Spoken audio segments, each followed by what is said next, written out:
Hey, thanks for coming back and watching another video. Maybe this is the first video of mine you've ever seen, and thank you so much because I need viewers. Anyway, today is a really cool video because I'm going to be talking about a trend that I've noticed on YouTube set by two creators in particular. Then this trend has just blown my mind. I'm talking about Peter McKinnon and Sam Kolder, and if you look at their work, it is absolutely amazing.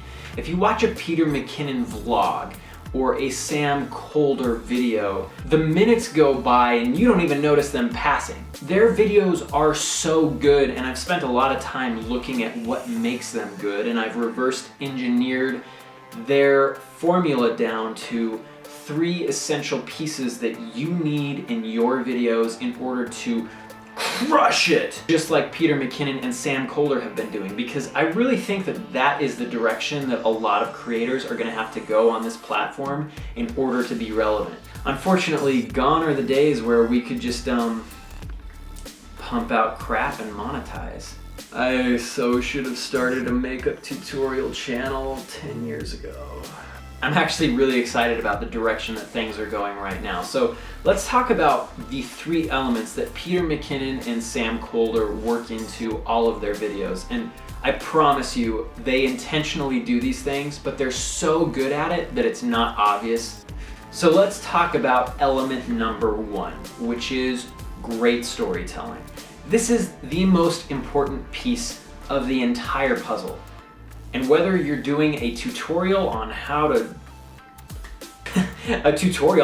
tell better stories, you have to focus on telling a story around your topic.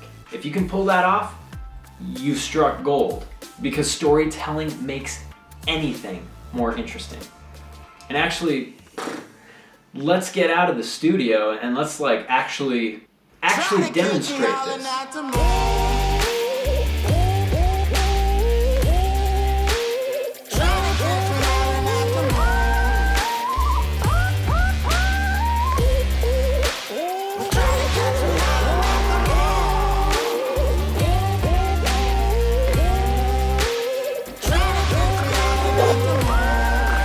Storytelling doesn't need to be complicated. For example, right now I'm telling a story on how to tell better stories.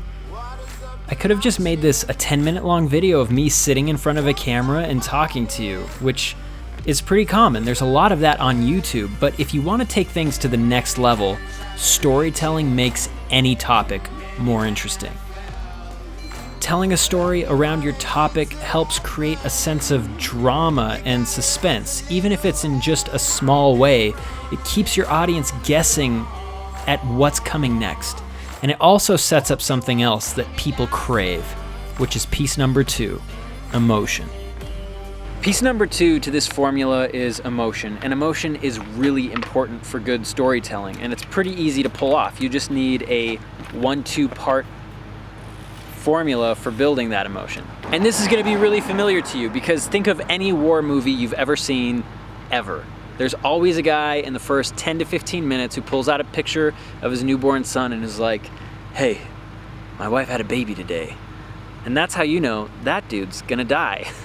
But that's the setup for the emotional payoff, which is him dying. An emotional payoff can be positive, it can be negative, and it's something you should think about with everything that you shoot in your video. And if you pair that with piece number 3, which is quality shots and good editing, you've got the killer formula that helped Peter McKinnon and Sam Kolder grow as big as they did in as little time as they did. So in order to illustrate this point, I want to introduce you to my brother. Michael, BMX master. What do you want me to do? Do you want me to say anything? Michael is an incredibly talented bike master.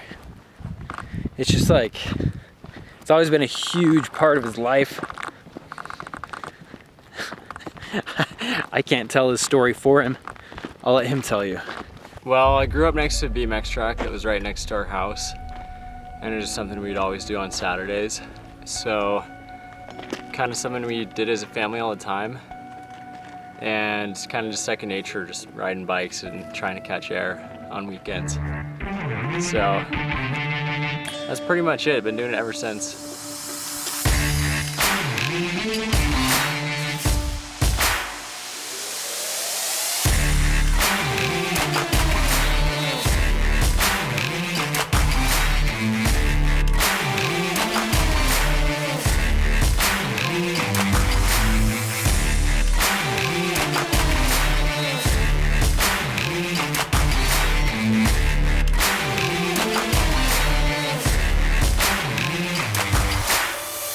In 2003, I watched biking become more than just a pastime for my brother. When our dad died, it became Michael's outlet, and I saw him pouring his whole heart and soul into this sport. And I just got my brother's bike and I just started riding like all around the town, and all of a sudden I was happy, and I really never stopped riding.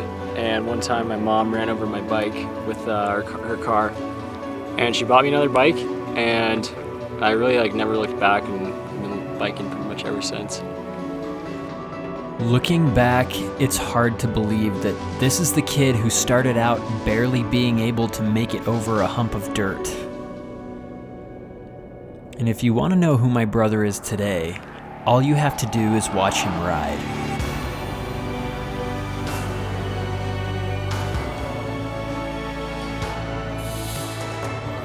He's the kind of person who embraces failure and the opportunity that it presents to get back up and try again. He's the kind of guy who knows how to enjoy the journey without overthinking the destination.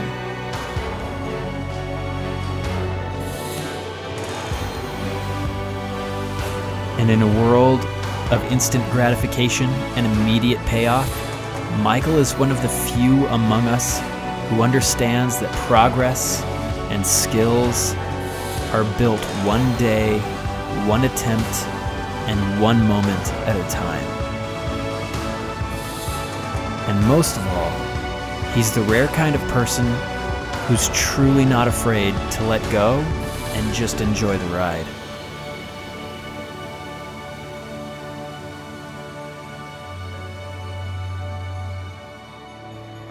And that is how you tell a story. Now, I don't want to come off as like too cocky here, because these are all things that I'm actively working on myself, and it's a lot to juggle all at one time, and what you just watched is by no means perfect or A+ grade, but it's good enough. I mean, what I just showed you, this video that you just watched and are still watching, is a cut above most of what is found on this platform. And in order to be relevant on this platform, that's the new standard. And the exciting and challenging and frightening thing about it is there's always room for improvement when you're going this direction. Peter McKinnon has stuff he's still trying to perfect. Sam Kolder still has stuff he's trying to perfect, and I just got to get proficient at all of this. So let's just recap those 3 points. Great storytelling. This is probably the easiest out of those 2 points. Is telling a story around any kind of subject is not as hard as you probably think it needs to be. I mean, for example, if you have a tutorial on the best lenses to use in 2019 or 2020, you could just sit at your desk and talk about the different lenses, or you could take the lenses out into the field and go on a journey learning about the application for each one of your lenses. One is just straight information, the other is a story, a journey, and the latter is always going to be more interesting. Piece number 2, building emotion, is a little bit more difficult. Emotional payoffs always are preceded by a setup. The dude that just revealed that he had a son this morning, that's a great setup for the emotional payoff of him dying later. You're invested in him, and that's really what emotional payoff is about. Getting somebody invested in a character or an object or a piece of your video that you can then yank on later to create a sense of uplifting euphoria or defeat and loss.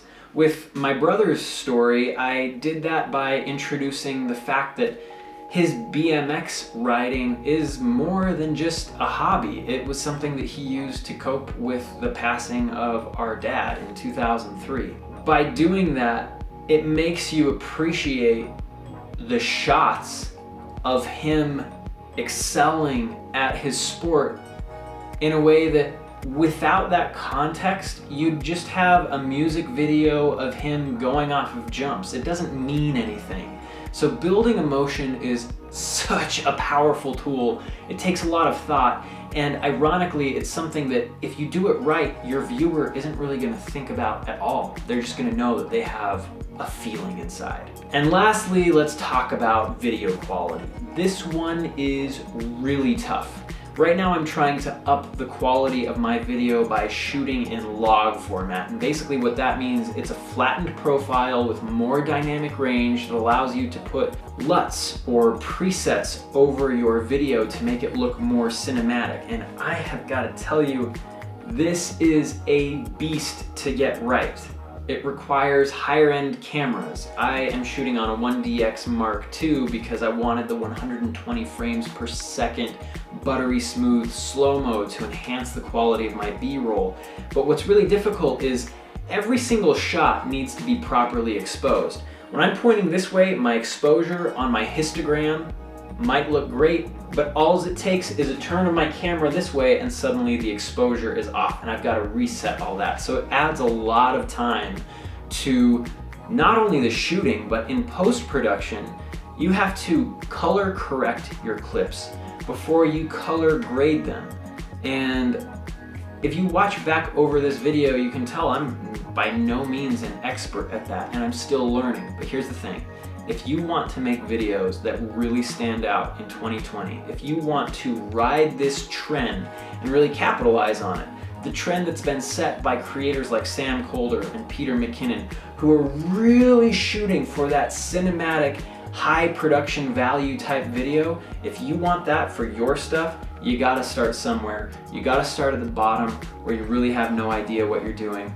Just like my brother with his bike, it takes a long time to get good at stuff that's hard, but it's worth it at the end.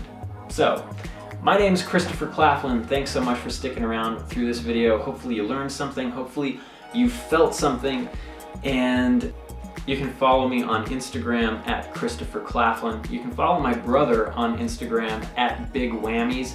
Buy a whale t-shirt. He's making these whale t-shirts to save the whales. 100% of what he makes off of those goes towards whale conservation.